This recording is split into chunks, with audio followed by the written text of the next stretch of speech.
and we have to really escalate the noise we make so that we'll be heard.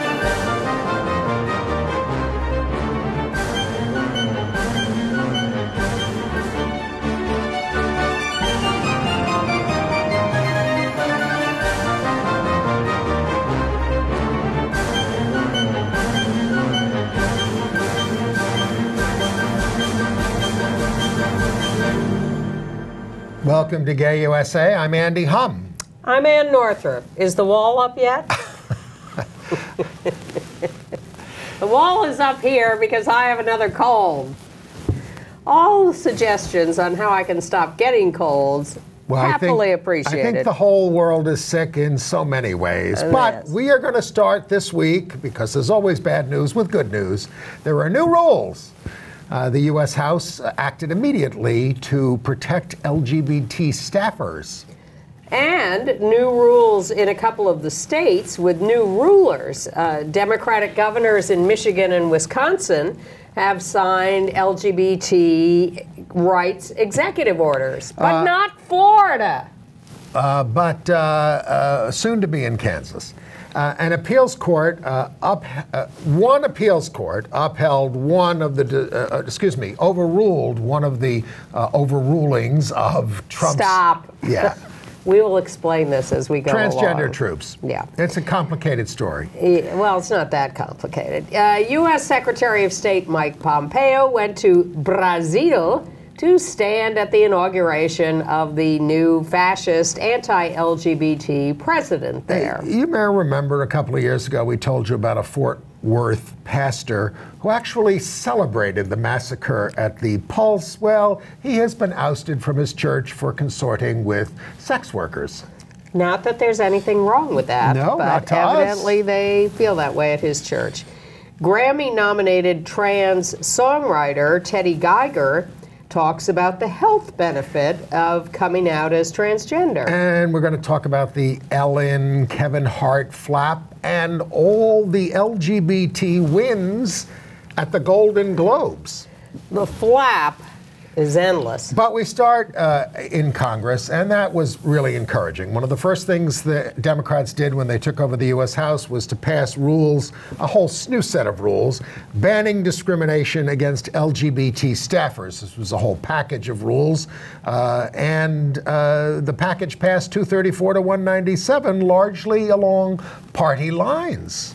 And Speaker Pelosi included specific mention of LGBTQ people in her opening speech. So clearly this is a change from the Paul Ryan years in the U.S. House. And then Congresswoman Jennifer Wexton, a Democrat from Virginia, she hung the transgender flag outside her office with the Virginia flag, and she said, "The trans community has been under attack. I wanted to show my solidarity. Because we're talking about my friends and my family." And she also is the person who represents State Representative Donica Rome in her district. And I think she is the aunt of a trans young person. And we should say that this Congress started with over 100 women and a total of 10 LGBT people. 8 in the House, 2 in the Senate. Let's just run down the list. In the Senate, of course, we have Tammy Baldwin from Wisconsin, re-elected. Kyrsten Sinema of Arizona. Can we show Kirsten's picture? Yes, there she is being sworn in by Vice President Mike Pence. She is staring him down. Well, and he is staring her down because she's using a law book to be sworn in rather than a Bible. Although she did say, "So help me God." And she also dressed colorfully, even though she's wearing, well, of course she wore white, which is very traditional. Yeah, but sleeveless is a little bold. That's what I'm saying, and I love that she came in, and I'm not going to be told by men what we have to wear here. These new, I'm very happy with the ornery youngsters in the House and Senate. I'm ready to, step aside and have them take over. Absolutely. I'm all for these people who use bad language and have revolutionary thoughts. Men have been doing it for millennia. Well, I can't believe the people, including the people on our side, tut-tutting about the bad language. I mean, it's unbelievable. Of course. But I appreciated the extent to which people on our side stood up for her right to be bold in her criticism of Trump. That I thought they didn't all go screaming for the hills, and they said, look, she has a right to speak her mind, and she says what she says. That's a nice new nickname for the president, MF. I don't think it's new. But I just want to go back to the list. So in the Senate, we have Tammy Baldwin of Wisconsin, Kyrsten Sinema of Arizona. Then in the House, we have... Sean Patrick Maloney. Well, let me go down my list or I'll lose my place. David Cicilline of Rhode Island, re-elected and with a leadership position. And who was the chief sponsor in the House, I believe, of the Equality Act. Yeah, Angie Craig of Minnesota, who is new. She was just elected, and this was her second time for trying for Congress. She got elected, and of course, Sharice Davids of Kansas, who keeps being referred to by Brian Williams as a lesbian, a Native American, an MMA fighter, a lawyer from Cornell, and that's not four people, that's just one person. But I have to say, I saw her interviewed on MSNBC on Morning Joe one day. How'd she do? Not very well, I thought. It takes a little while to hit your stride sometimes. She's new. She's a little nervous on this. She needs some media training, though. I would like to volunteer, but she needs a little more self-confidence. She was a little too hesitant, a little too programmed. She needs to be... We can't all be Alexandria Ocasio-Cortez. Well, she, of course, is magnificent. But Katie Hill, another new out member of Congress from California, also saw her interviewed separately at another time, and she was a firecracker. She is very strong, very self-assured, and I predict you will hear more from Katie Hill of California. Well, yes, Sean Patrick Maloney reelected from New York after failing to win the Attorney General's office here. Chris Pappas, the new guy from New Hampshire. Mark Pocan, reelected from Wisconsin, and Mark Takano, reelected from California. So it's a record. It's a record. It's a nice mix. We're taking over. We don't have 10% only that yet. Were true.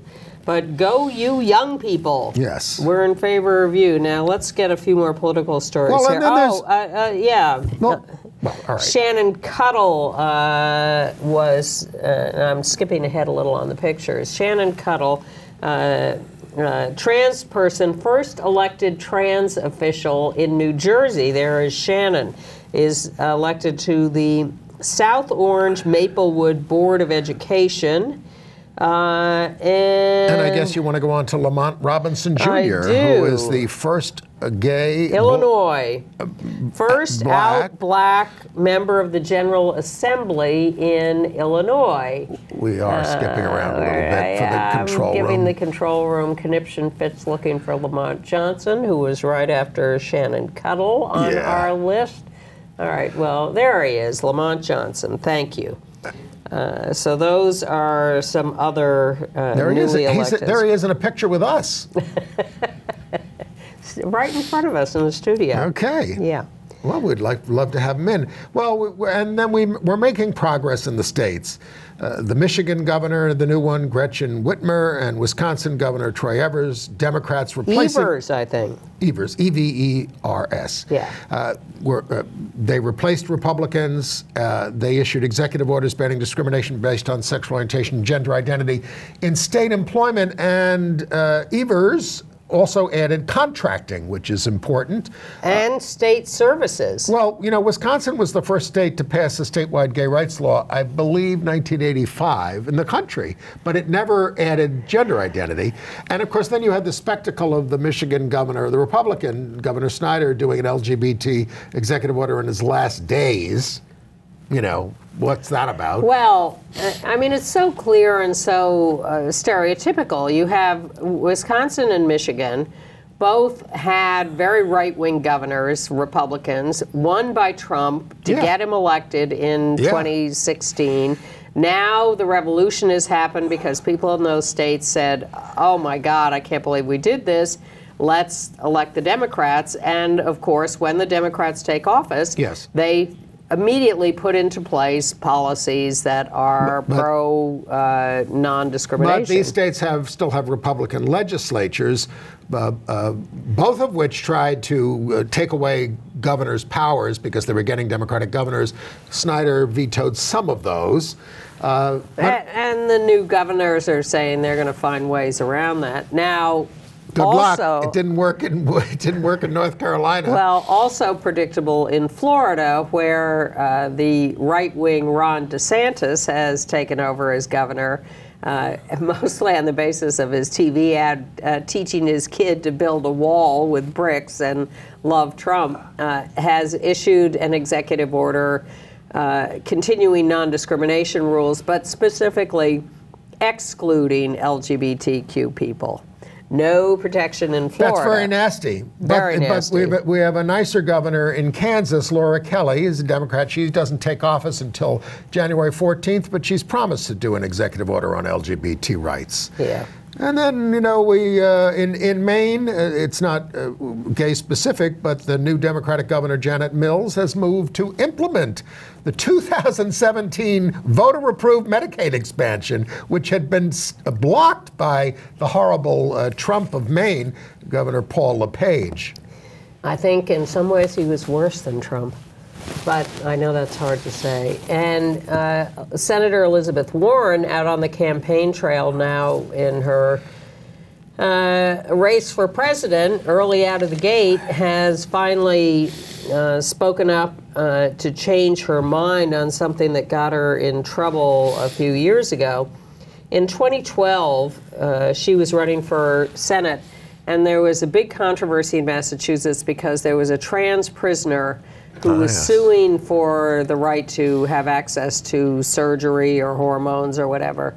And she was running against Scott Brown, the Republican, who had been the senator. He got himself elected in Massachusetts, so he had some popularity. And she knuckled under and said, no, I don't think it's a good idea for the state to pay for trans surgery. Has she repented? She has now repented. See, people can change. That's what we hope for. She says she now favors access to surgery. And you may remember that Kamala Harris, when she was the Attorney General of California, also opposed trans surgery for an inmate. I have not heard whether she has changed her mind. She made an impressive appearance on The View this week. I heard. She has not declared yet. But speaking of change, you can't change your sexual orientation. And the Denver City Council banned conversion therapy for minors. It was a unanimous vote. And the same kind of vote was taken in Cudahy,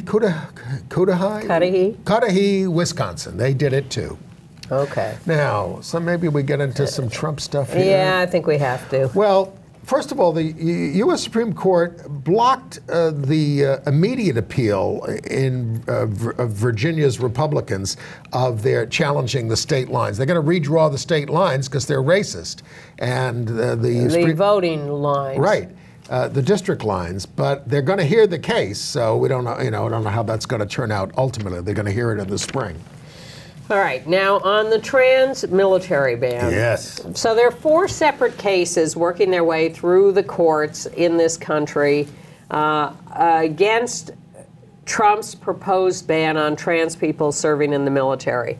And in each of those 4 cases, so far, the courts have agreed with us that the ban is unnecessary, illogical, unconstitutionally imposed, whatever. So the ban has been on hold while this goes through the court. But the D.C. Court of Appeals overturned the lower court ruling that was helping us, and it basically ruled on deference to the military. This is not the same thing as the original ban. Some trans people are going to be allowed to still be in. Here's how two of them. Here's how it differs. The original ban that Trump tweeted impulsively one morning said no trans people in the military. We're getting rid of them all. They're horrible. They're out. It's too expensive. It's too messy. We can't handle it. We need to build a wall. Yeah. So then against the trans people. So then they made a so-called adjustment, and they went into court, back into court, and said, well, now we've changed it. And we did a study. Bull. So we've changed it, so now it's okay. So that's what the D.C. Court of Appeals upheld. And here's the change they made. You can serve as long as you serve in your original birth gender and you don't do anything about changing your gender, then you can call yourself trans. You can't do anything about it, but then you can serve.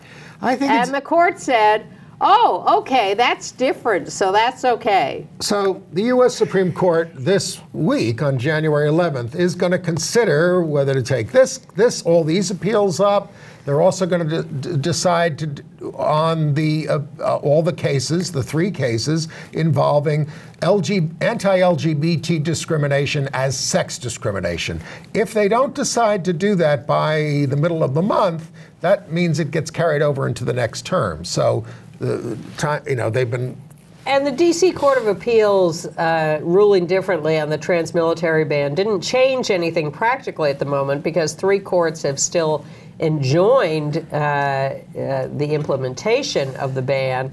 So that injunction remains in place until all of this gets sorted out, probably by the Supreme Court ultimately. I think it's time to quote Martina Navratilova. Okay. She tweeted this week that the propaganda she was fed under communist rule in Czechoslovakia, she defected in 1975, the propaganda mandated by the Soviet Union pales next to the lies being told and repeated by Trump and his ilk. Not kidding. Trump truly trumps the communists, and that's not easy, she said. Well, he's learning from them. Yeah. Putin tells him things, Erdogan in Turkey tells him things, and he just goes out and repeats them. Yeah, Erdogan says, I don't want to talk to you, John Bolton. I talk to the president. Erdogan says, get out of Syria, and Trump says, oh, okay, let's get out of Syria. Well, Robert De Niro said that he has to talk to his gay son about Trump because his gay son is so scared of what Trump is doing. And we're scared of the courts because 5 of the 12 circuits now have 25% Trump judges. Also, that's not enough yet. Trump's U.S. ambassador to Kenya was confirmed, Kyle McCarter. He was approved by the Senate. He promised to engage the LGBT community despite his opposition to same-sex marriage. And he did say he opposes the criminalization of gay sex, but he used to work, or he has been working for this right-wing Christian group in Kenya all these years, and he does speak Swahili, which could be a plus or a minus for us. And meanwhile, Secretary of State Mike Pompeo went to Brazil as our representative to the inauguration of the new Brazilian president, Bolsonaro. Standing proudly with that fascist who used his first day in office to excise us from, protections. And to attack indigenous people. He called indigenous people animals in a zoo. Yeah. Thank you, President Bolsonaro. All right. Also, the administration is inviting this ultranationalist Russian anti-LGBT guy, Dmitry Rogozin, to the United States, despite the fact that there are sanctions on him because he was very involved with the annexation of Crimea in the Ukraine.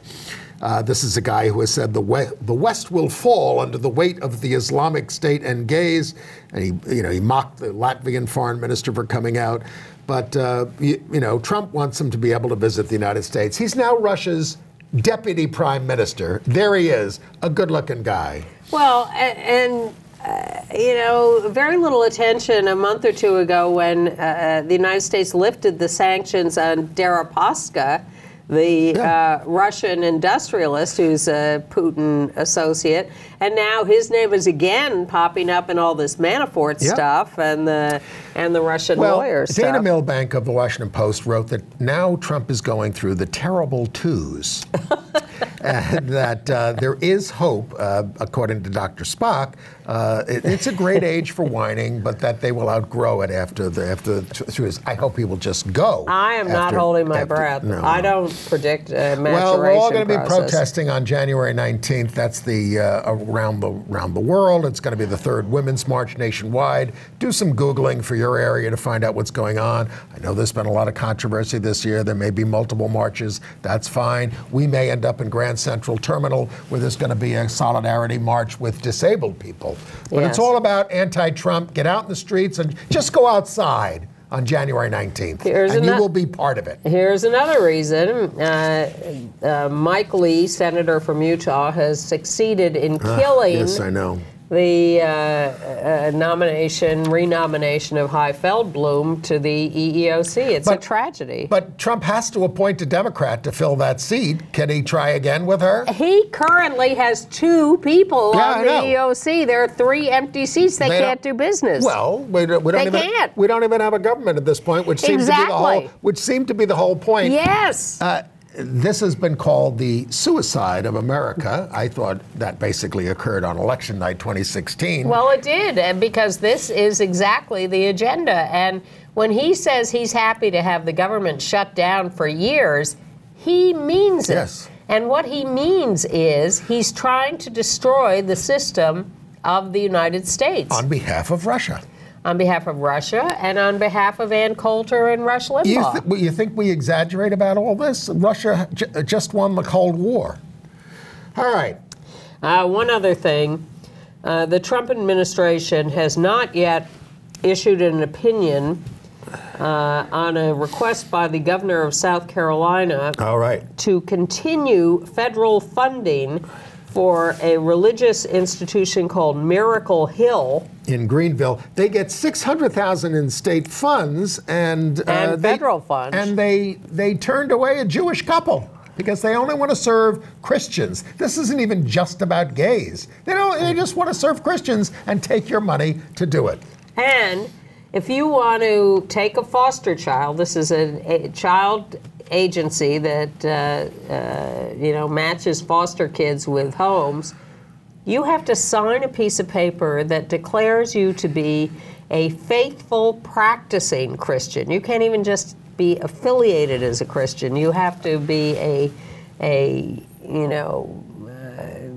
10 days a week at church. You have to be Christian. an evangelical, and I have some good news about this, that Trump's evangelical base is shrinking. Today, only 10% of Americans under 30 identify as white evangelicals. There is a prediction now, demographers think that they will cease being a major political force by 2024. Which is the first year that Alexandria Ocasio-Cortez can run for president. The young are abandoning it because of its hypocrisy and bigotry. And there's also something called the ex-evangelicals movement dedicated to emptying the pews. Hashtag empty the pews. No, this is very serious. Yeah, well. And then there's the Fort Worth pastor. Yeah. Who he prayed God would finish the job that the man at the Pulse started in massacring all those people. This was horrendous at the time, but they didn't fire him over that. He called the victims the scum of the earth. He was just ousted over engaging with prostitutes. His name is Donnie Romero. He said, I haven't been, what is the word he used? I haven't been ruling my house well. I have been a terrible husband and father. That's true. And yet, not subjecting himself to the death penalty as he requested for all of us. All right. But good news from Texas in the semi-religious front. A district court there has rejected a lawsuit by a guy who's a real crackpot. He brings a lot of these kinds of suits.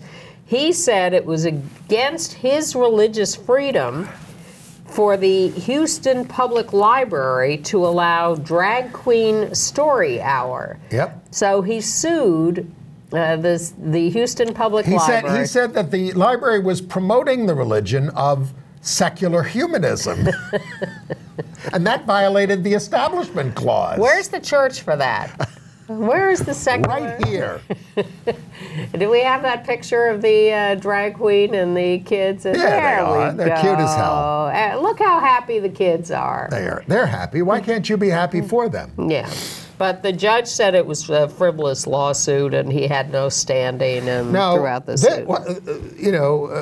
This guy was very involved in the campaign for Houston PAC, which overturned the gay rights law in 2015.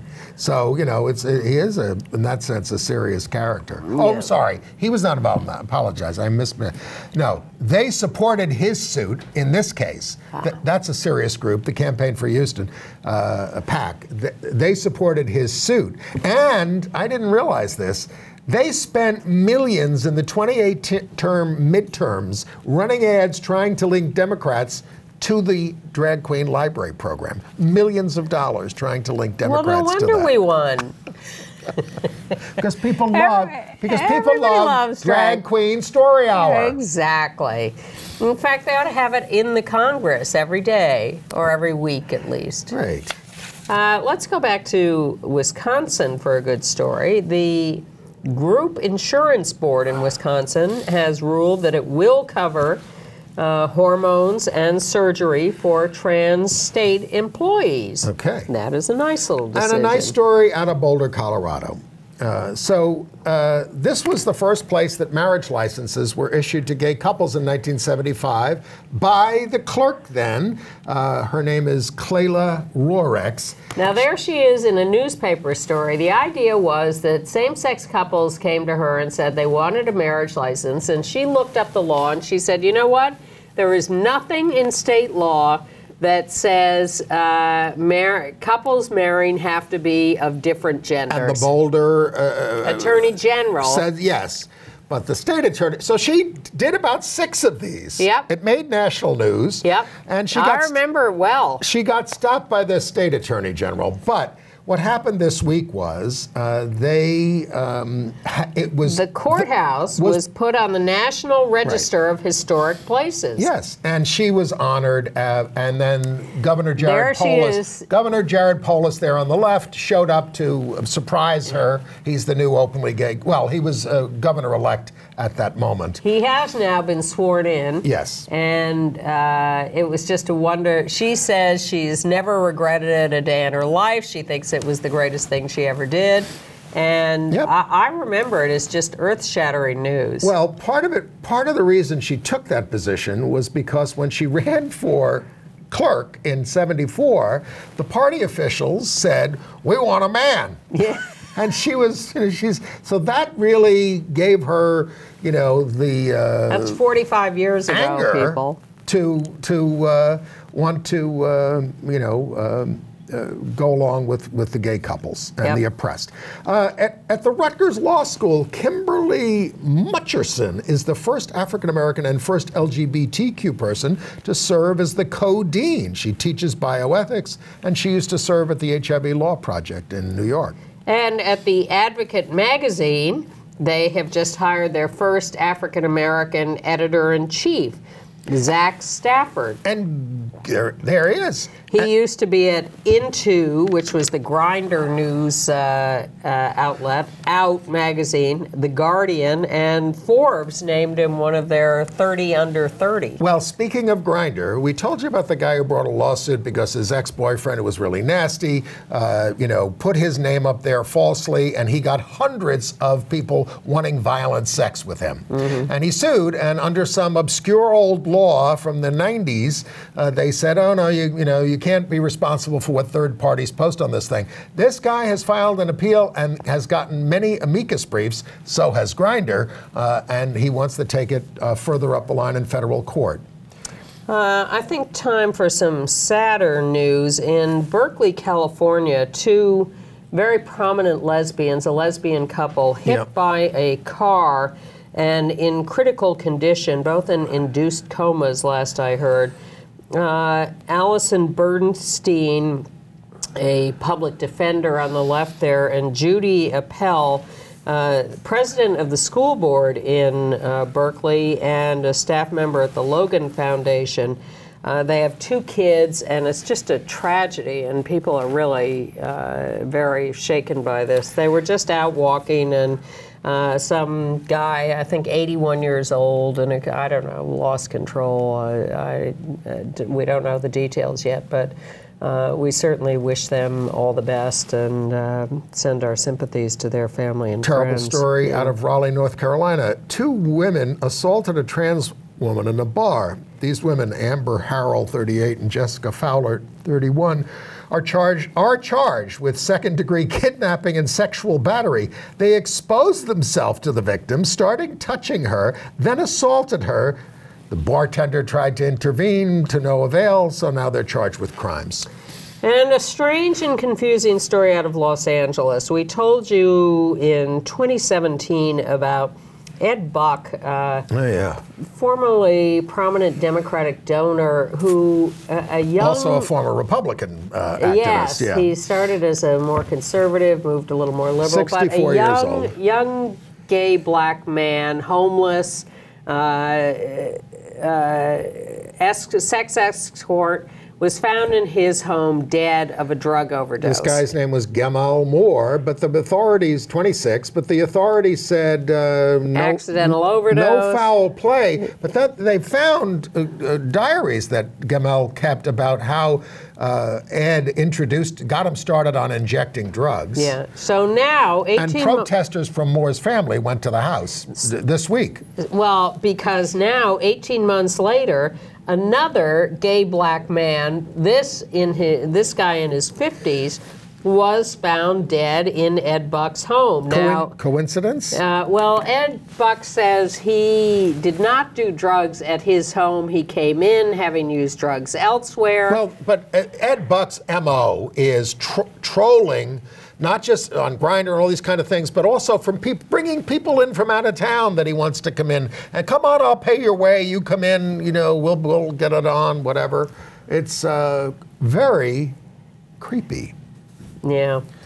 All right. And in Detroit, trans woman Kelly Stuff, murdered by Pastor Elbert Weather, who waited an hour to call the cops after assaulting her, and she is now dead. Right. Well, speaking of those who have died, let's talk about a couple of those people who we lost this week.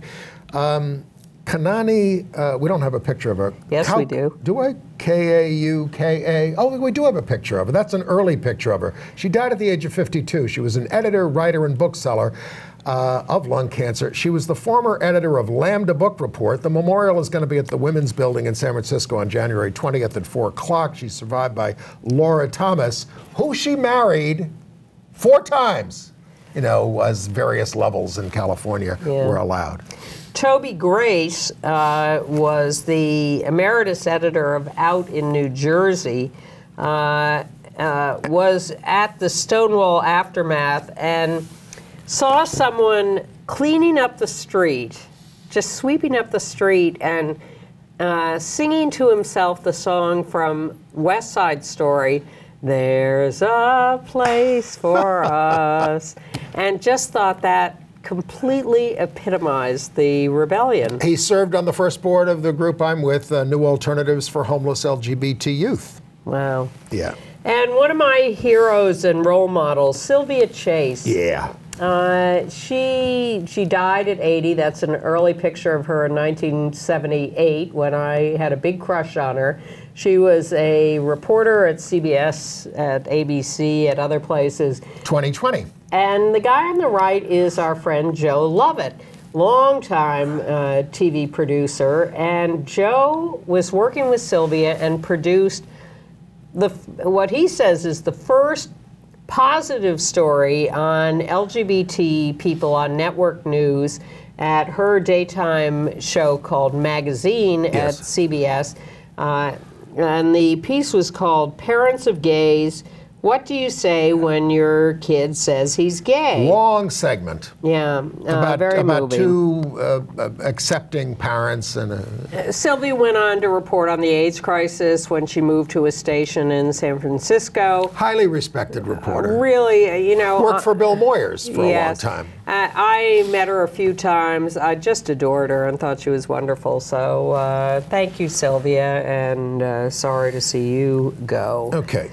In Harrison County, West Virginia, the assistant principal there, we told you about this, Lee Livengood, he cornered a trans boy in the men's room and insisted that he pee in the urinal to prove his gender. So he was suspended to February 1st, but will be allowed to return. The ACLU intervened, seems happy that there's going to be new rules and that there's going to be training for everybody on this. But the student in this case, Michael Critchfield, 15, said he was absolutely traumatized by what happened. And in Maryland, a trans teacher, Jennifer Eller, is suing Prince George's County's schools. She says that she worked in 3 different schools and was horrendously abused and harassed and discriminated against for 5 years, retaliated against by the schools. They gave her absolutely no support. She was harassed by the administration, by fellow teachers, by students. It just sounds horrible. So she is finally suing the Prince George's County On the other hand, schools. in Washington State, the Catholic Hospital St. Joseph there, Bellingham, they refused to cover gender confirmation surgery for the 17-year-old son of an employee. The ACLU sued and the case was settled, but only for people who are over 18. That's what they decided. This group called Peace Health is now going to cover medically necessary transition care, but only for people over 18. Should we discuss Ellen-Kevin Hart, or do you want to save Well, I think we should remind people that Reclaim Pride is moving for the month of January. Yes. The Reclaim Pride meetings, which we are a part of, are now at the CUNY Graduate Center at 34th Street and 5th Avenue. While the People's Forum space is being renovated. So for the that's month of 7 January. o'clock. It's every Wednesday, 7 o'clock. For the time being, we'll be at the CUNY Grad Center, and maybe we'll go back. But we're gaining momentum here, folks. A lot. We want you to be a part of it. And again, if you don't want to come to New York, wherever you are in the world, have a Reclaim Pride March of your own in your own city on June 30th. But meetings Wednesday, 7 to 9, CUNY Grad Center, 34th and 5th. Room 5414, Reclaim Pride. And news from the Northern Mariana Islands, a U.S. territory. Same-sex marriages now exceed church weddings. I want to discuss Ellen and Yes. Kevin Hart before we get much farther. So, Okay. Kevin Hart goes on the Ellen Show. She devotes essentially the entire show to her interview with him.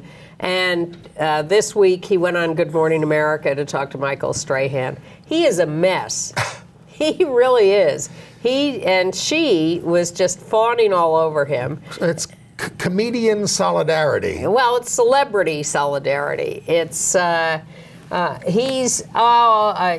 am being attacked. It wasn't a coincidence that when I was named the Oscar host, suddenly all my tweets from 8 or 9 years ago surfaced.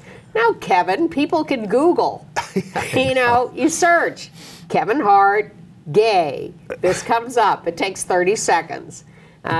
So he just is playing such the victim card, and he just has never given excuse the expression, heartfelt apology. Well, a lot of comedians never want to apologize. Joan Rivers could be very offensive. She was.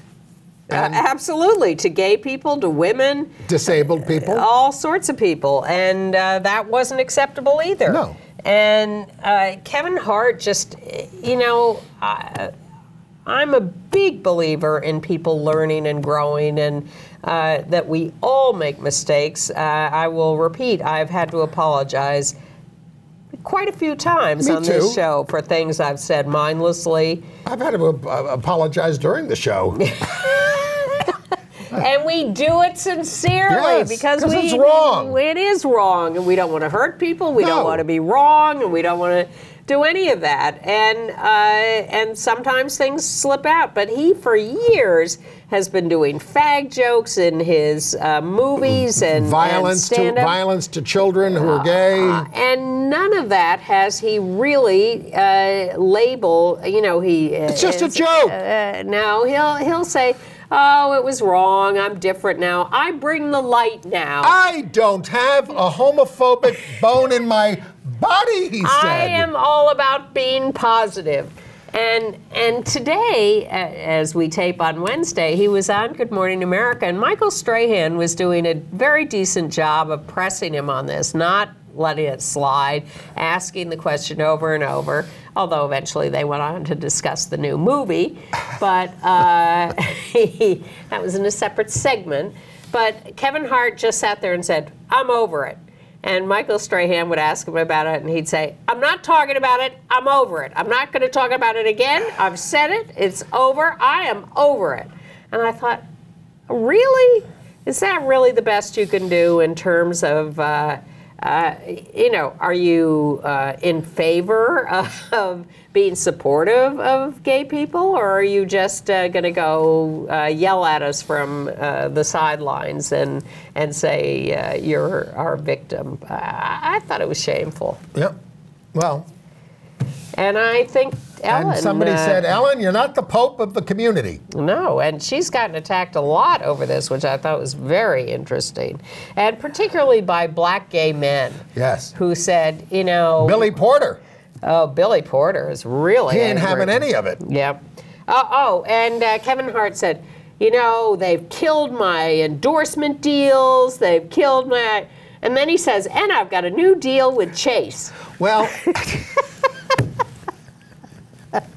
I see. We really... he's killed my studio relationships. Oh, and go see my new movie. Well, I stopped going to Mel Gibson movies after a while. It got to be too much, all the anti-Semitism and everything. Yeah. Not to mention the homophobia. Yeah. All right, well, although enough of that. I did like him in Gallipoli. There's always something, but really, people, an apology is not that hard. And it wins you so much goodwill, and you feel so much better about yourself. So, international news? Yes. Well, I told you about Bolsonaro and all his anti-gay stuff, the new head of Brazil. His new human rights minister, Damaris Alas, she said, "In our country now, girls will be princesses and boys will be princes." It's really And trans woman retro. Nicole Banks, 26, will be dead, shot 11 times. Had been threatened and shot at before, but she is not a And this was prince before he was sworn in. Tom Viola of Broadway Cares posted, about the whole horrible stuff against indigenous people and all that. And he said, "Gay folks, this is not the year to be going down to Rio for, Mardi Gras." Yeah. Okay. I'm just looking for what would be the lead beyond that. I'll just go down the list. In Hong Kong, 2 lawsuits by gay men suing for marriage have surfaced, joining others that are currently underway. It seems they were filed some time ago, but they are being considered by the courts. How about the good news from India in Allahabad? They have a landmark procession of transgender gurus, sadhus, holy people ahead of their big Kumbh Mela festival where people bathe in the river and get purified. Well, it's the first time that the trans people have been regarded as gurus. And thousands of people throng to get their blessings. In Hindu mythology, it's full of trans gods and goddesses, but the discrimination generally persists. But this was an encouraging sign. And in Pakistan, they held their first trans pride march. Amazing. And in St. Helena, which is a British territory in the South Atlantic. They had their first same-sex wedding on New Year's Eve. Now, they passed same-sex marriage in 2017, but this was the first one. Well, it has an entire population of 4,500 people. Yeah. The happy grooms, the guy on the left is a local, the guy on the right is from Sweden, and they are very happily married. They danced the night away. They legalized it a year ago after a debate in their parliament, deciding that the Constitution mandates equality. And I was very moved by what one representative said.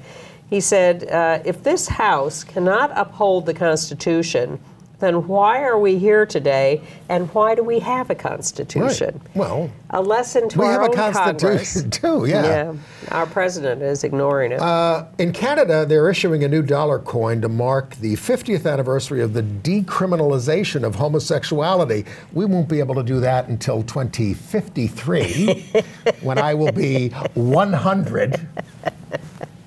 We haven't said, the design has not been released yet, so we can't show it to you. But we'll keep our eyes open. I'm curious about that. Well, there's something about a face and a face and it didn't sound very gay, but we'll see. In Japan, a young lesbian couple, 21 and 22, have decided they're going to tour the world and get married 26 times in every venue that allows it, so that they can demonstrate to Japan that same-sex marriage is a good thing. I think they're going to get tired of it, but that's just me. Never get tired of renewing your vows. In Chile, where same-sex marriage has been promised and mandated and delayed, the Senate is finally going to begin consideration of it in a committee. I think that started today, the committee consideration of it. The new president does not enjoy the idea of same-sex marriage, but he may not be able to stop it. Unlike Michelle Bachelet, who was there before, but she's now at the UN, right? Yeah, and in the Netherlands, 3 men have been fined 500 euros each for insult and inciting discrimination. They distributed anti-LGBT flyers all over Amsterdam and were this was also the week that 250 pastors in the Netherlands signed an anti-LGBT manifesto based on an American model called the Nashville Declaration. Only men signed it. The education minister, however, said that this is just proof that emancipation is far from done. Lots of people in Parliament condemned them as disgusting. So that's good. Condemn the pastors, the evangelicals, and 1,000 other religious leaders signed a petition against them. So they're a minority. Yeah. All right, AIDS news. Yes. Well, congratulations to Phil Wilson, who's announced his retirement as CEO of the Black AIDS Institute. I've known Phil for years as an AIDS activist early on.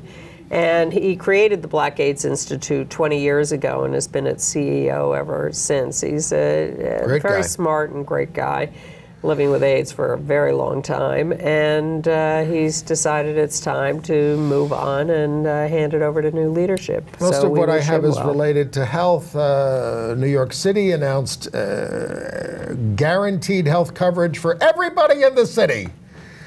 Including mainly for undocumented immigrants who have trouble accessing the system. But they're putting $100 million into this, so it's a step forward. It's not universal health care. We still need that from the state legislature. No, and what a lot of it is going to be informing people of their rights to access to health care, and I do think.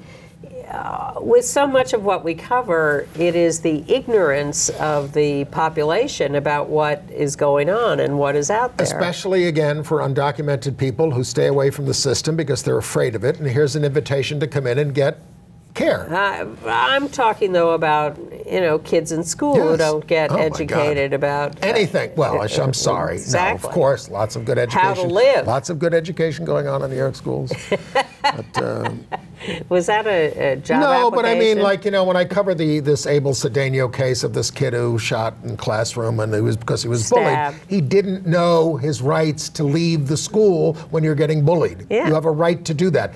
People need to be informed of their rights. People know very little. Because there is no commitment to doing education. So the fact that the city is going to educate people about their right to health care is Well, an I'm going to excellent give you thing. some information. A new study says that hormone replacement therapy does not increase the risk of heart disease. Very good. It's less likely to cause blood clots than birth control pills. Yeah. The Trump administration is moving forward with its plan to limit drugs available through Medicare Part D.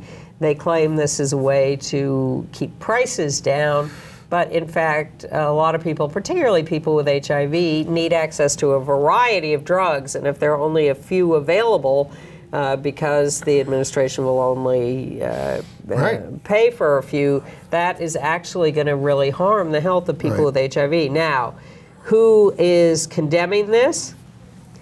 Carl Schmitt, our new co-chair of the President's Advisory Council on HIV and AIDS, the former head of the Log Cabin Republicans.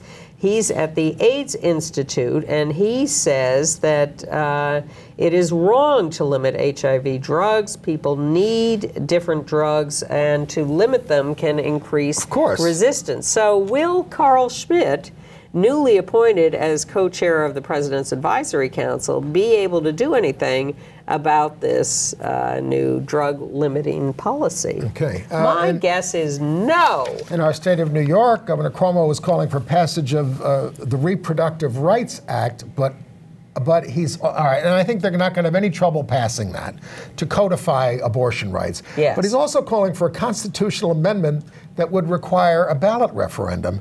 I'm not very keen on voting on these things, a statewide vote. I remember when, I know it's a while ago, but New York voted, you know, not to pass the Equal Rights Amendment in this state back in the 70s. Now times have changed, but abortion's a tricky issue. And I'd rather just we have a legislature, let them pass the law, and I don't think things like that should be put up to a popular vote. Well, I'd like the legislature to do its job. All right, entertainment news. The CW television network has ordered a pilot of a lesbian Batwoman series. The first lesbian superhero on TV. Starring out lesbian Ruby Rose. And she said, this is something I would have died to see on TV when I was a young member of the LGBT community who never felt represented. I felt alone. So thank you. Right. By the way, I finally went to the Warhol exhibit, the Andy Warhol exhibit, and as one of our viewers advised me to, at the Whitney Museum, and it is gay, gay, gay. And it's there till March 3rd. And we're a little late on congratulating Andy Cohen of Bravo on his impending fatherhood. Oh. He is having a son with a surrogate mother. And he's moving the show, his Watch What Happens Live, out to L.A. for 4 weeks while the child is being born. Because, of course, in New York State, you cannot hire a surrogate to bear a child. So you have to do it in another state. And Andy is found someone in California and has announced that he's having a son. And, you know, that's all over Watch What Happens Live. We told you about Teddy Geiger, who, trans composer, used to be a singer, can still sing, who was nominated for a Grammy with Shawn Mendes for In My Blood. Told CBS this week that when she started expressing herself as transgender, it helped her conquer her OCD and she stopped smoking immediately. The Grammys are on February 10th. Interesting if that catches on as a smoking cessation strategy. I'm kidding, of course. But as long as we're in the trans community, Chaz Bono, trans son of Cher, showed up at the Sonny and Cher. show. Yes. And it was on the anniversary. The hardest to see in the black there in the middle. It was on the anniversary of his father's, Sonny's, death. And he was very pleased with Jared Spector's portrayal. That's the only kind of comment I got out of that. But yeah, the Golden Globes. But let's also mention wrestler Anthony Bowens. Yes. he had come out as bisexual a while ago and now has said, actually, I am gay. And Ewan McGregor is going to go gay again. He's going to play Halston in a miniseries about his life. What would Darren Criss say about that? Well, Darren Criss took an awful lot of gay roles before he said he's not going to do it anymore. Well, and he won a Golden Globe as Best Actor in a TV limited series at the Golden Globes for his portrayal of Andrew Cunanan on the assassination of Gianni Versace. And the producers, they won for it was best series, and Brad Simpson was one of the his speech about Versace as being out and told us all to resist on the streets. That was all good. Well, he said the forces of hate and fear are still with us. Yes, and that in fact is to some extent the theme of our Reclaim Pride Stonewall 50 March for Human Rights and Social Justice. The revolution is not over. We have many issues to address here and around the world, and it is not time for a Mardi Gras. It is time to recommit ourselves to the movement. There were a bunch of gay roles that won, and one of them was played by a gay actor, Ben Whishaw. He won for A Very English Scandal on TV, and he thanked Norman Scott, the character he portrayed, as a queer hero who took on the establishment. But Ben, you didn't thank your husband, which was the reason that you came out. Olivia Colman won for Best Actress in a movie in The Favorite. She portrays Queen Anne with two women fighting for her affection and power, Emma Stone and Rachel Weisz. I was not happy with Maya Rudolph making a big joke out of proposing to Amy Poehler. Stupid. It was offensive as far as I'm concerned. It was supposed to be some takeoff on what happened at another award show when a guy proposed after he won. But it just looked stupid. It was supposed to be funny because it was women. Yeah, it was obnoxious. But they made up for it by having Janelle Monáe intro the clip for If Beale Street Could Talk, because we can all look at Janelle Monáe all day long and be happy. And that was directed by Barry Jenkins, who directed Moonlight. Yes. And my favorite... And written by James Baldwin, from the book by James Baldwin. And my favorite moment was Christian Bale, winner for Vice, playing Dick Cheney, thanking Satan for inspiring him in the role. Rami Malek won Best Actor in a movie for portraying Freddie Mercury in Bohemian Rhapsody. And Bohemian Rhapsody won Best Picture Drama. And all of that was an upset over A Star is Born, which everyone had expected to win. Yeah. And well, Lady Gaga did win for Best Song. But she got beaten for Best Actress by Glenn Close, who gave a stirring speech about women in the movies. She did. I liked her speech. Yeah. And Green Book, which has a gay theme to some extent, was also a big winner at the. Mahershala Ali won for playing a gay character, Don Shirley. So yeah, it was. What would they do without us? Look, they did without us by not giving anything to Pose, which I found very upsetting. Billy Porter was nominated. Pose was nominated. I thought that was a real shame to not give anything to Pose, which I think is an excellent show. Got better and better as the season wore on.